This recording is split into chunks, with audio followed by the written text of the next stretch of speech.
鳳凰徑位於香港嘅大嶼山，啟用於1984年，係香港第3長嘅遠足徑，全程大約有70公里，共分為12段。今次我哋就背負露營行裝，喺3日2夜嘅行程裏邊，由梅窩出發，跨越香港第2高峰鳳凰山，繞過石壁水塘，經過多個沙灘，貫穿南北大嶼郊野公園，最終返回梅窩完成行程。負重登山，體力同意志力缺一不可，喺旅程當中嘅苦與樂更加刻骨銘心。希望你哋對我今次分享嘅體驗有所感受，將來為你哋自己計劃一個難忘嘅旅程。第一日嘅行程會行鳳凰徑嘅1至3段，先由梅窩出發，經過南山去到雙東坳，之後經過爛頭營落返去白公坳，最後上埋鳳凰山落返去昂坪完成行程。由於我哋喺鳳頂停留咗2個鐘，全程大約用咗10個鐘，一共走咗13.76公里。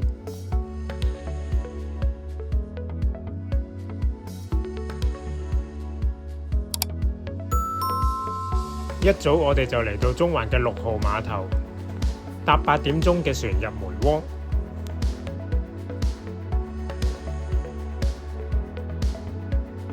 鳳凰徑嘅起點就喺梅窩碼頭嘅左邊一個唔係好顯眼嘅告示牌嗰度。喺9點25分，我哋就開始踏上旅程。一開始只係沿住嶼南路緩緩上斜，但由於負重，速度只係平時嘅一半。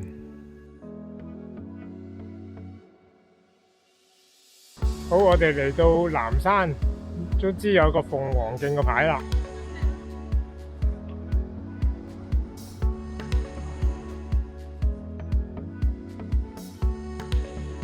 第2段開始上山路呢，由於負重嘅關係，都要靠支杖幫手一路上啦。到第10支標距柱，即係話我哋大約行咗5公里啦。由南山一直上樓梯，上到嚟一個平緩嘅位，就已經係二東山嘅觀景台啦。再過就係爛頭營。前面已經係爛頭營啦，咁我哋諗住都小休嘅啫，會直至白公坳先會大休嘅。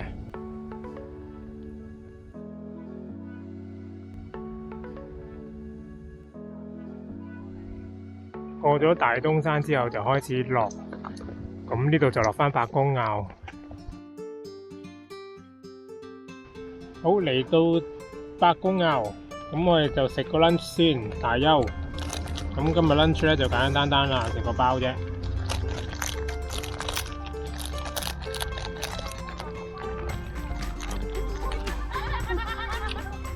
之後打大佬啦，鳳凰山。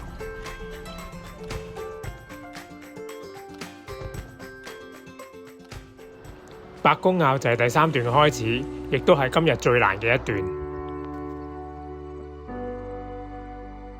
仲有好長路啊！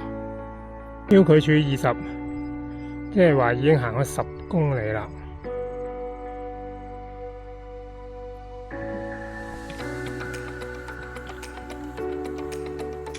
梯級開始高，每一步都要靠支杖撐上去。嚟到牛塘山前有個亭，可以小休下啦。呢度落邊就係南天門。睇下鳳頂，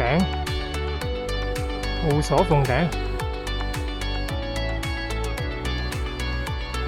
山頂忽然間散咗啲霧啊！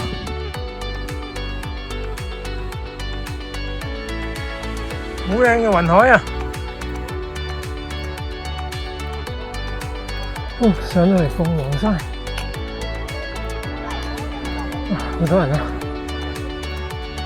望向黃峰嗰邊好靚啊！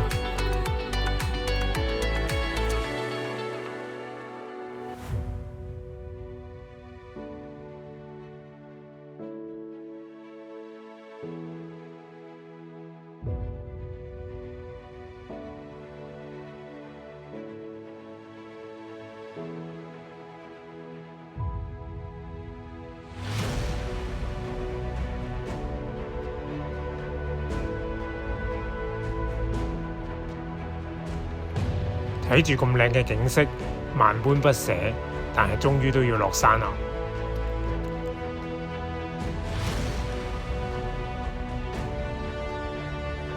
落到昂坪個天黑齊啦，今晚就食脫水飯，喺 Overlander 買嘅。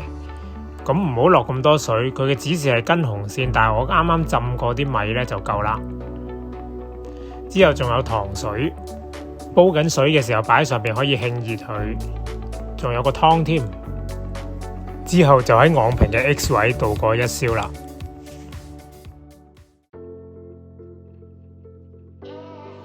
第二日會行鳳凰徑嘅4至7段，先由心經簡林出發，繞住昂坪兜一個圈，跟住轉入深屈道落到去姜山山腳，之後登上姜山，經過靈會山落到去分水坳，跟住經過萬丈埔落到去大澳，之後沿海邊行去到二澳，經過分流去到九嶺涌完成行程，全程用咗10個鐘，大約走咗25公里。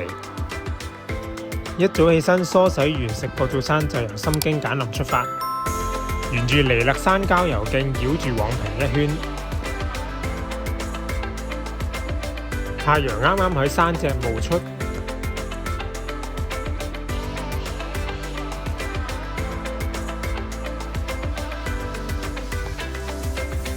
離開昂坪市集就沿住昂坪路落去啦。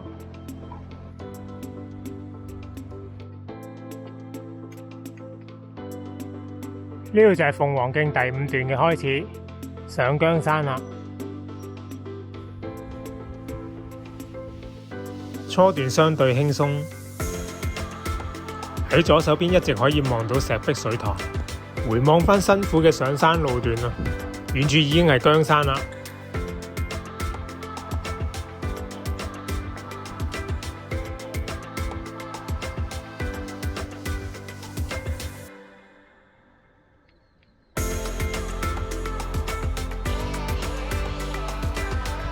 喺靈會山頂可以望向分流，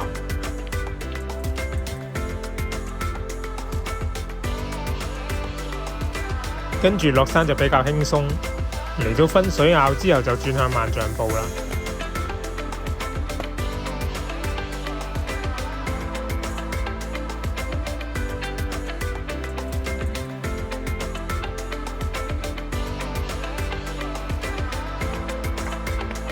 終於去到大澳啦，咁辛苦梗要食返個飯啦。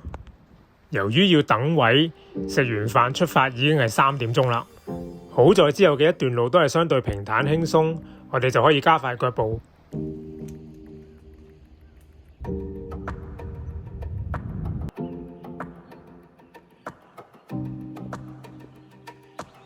一直沿住海岸線行，風景都好靚，舒緩下身體嘅疲勞。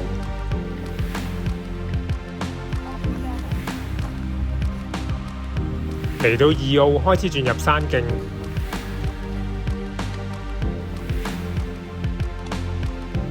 太陽亦都喺後邊吹趕緊我哋上路。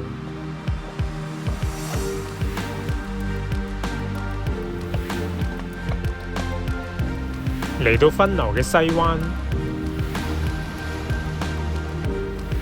喺標距處70嘅地方轉入分流村。之後轉入東灣嘅一段山徑，個日落太靚啦，我哋都停留咗一陣。上埋梯級就係九嶺涌嘅引水道啦，亦都係我哋第2日旅程嘅終結。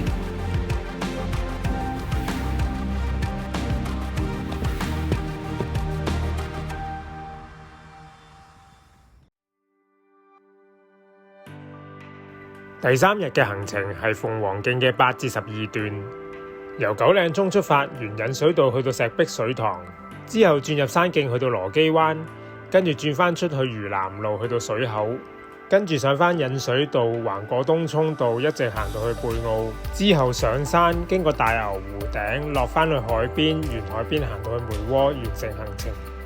全程用咗10個鐘，一共大約走咗31公里。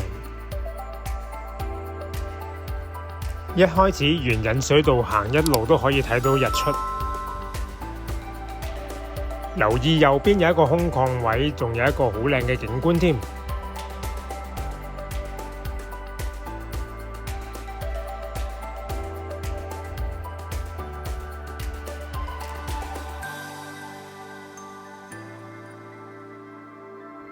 喺石壁水塘望到好靚嘅狗牙嶺啊！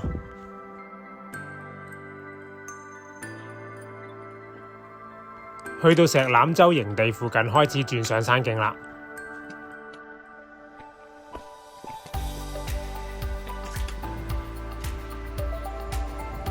羅基灣有一條河流，唔好錯過呢個景觀啊！沿水泥路出到去就係嶼南路，亦即係水口村啦。終於可以打休啦！之後喺 L100嘅標距處嗰度開始上返引水道啦。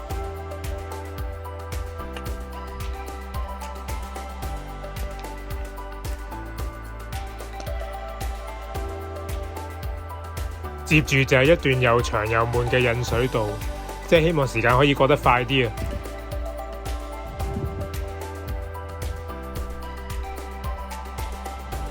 望到貝澳沙灘啊！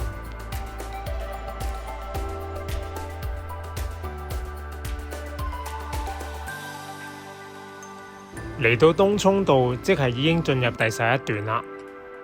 出返嶼南道嚟到貝澳，係時候要補充體力，因為一陣就係今日最辛苦嘅一段。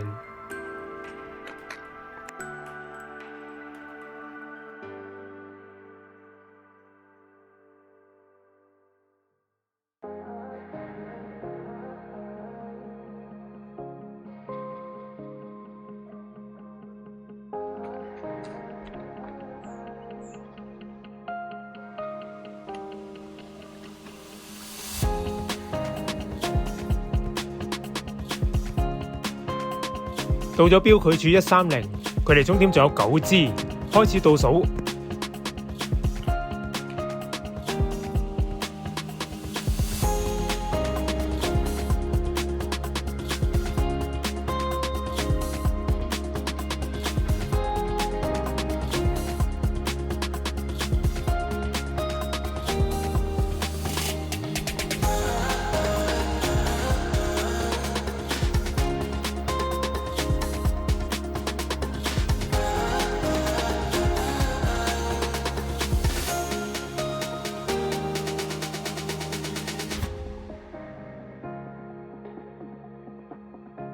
見到梅窩碼頭啦，終於到咗終點啦。但係呢度冇一個地標性嘅地方，總係有所欠缺。晚上6點，我要搭船離開梅窩啦。喺呢3日2夜嘅行程裏邊，雖然好辛苦，但係堅持完成到自己目標同埋見到咁靚嘅景色，絕對係畢生難忘。翻返嚟中環碼頭，就好似翻返嚟現實世界一樣。希望可以好快計劃下一次嘅旅程。多謝大家收睇。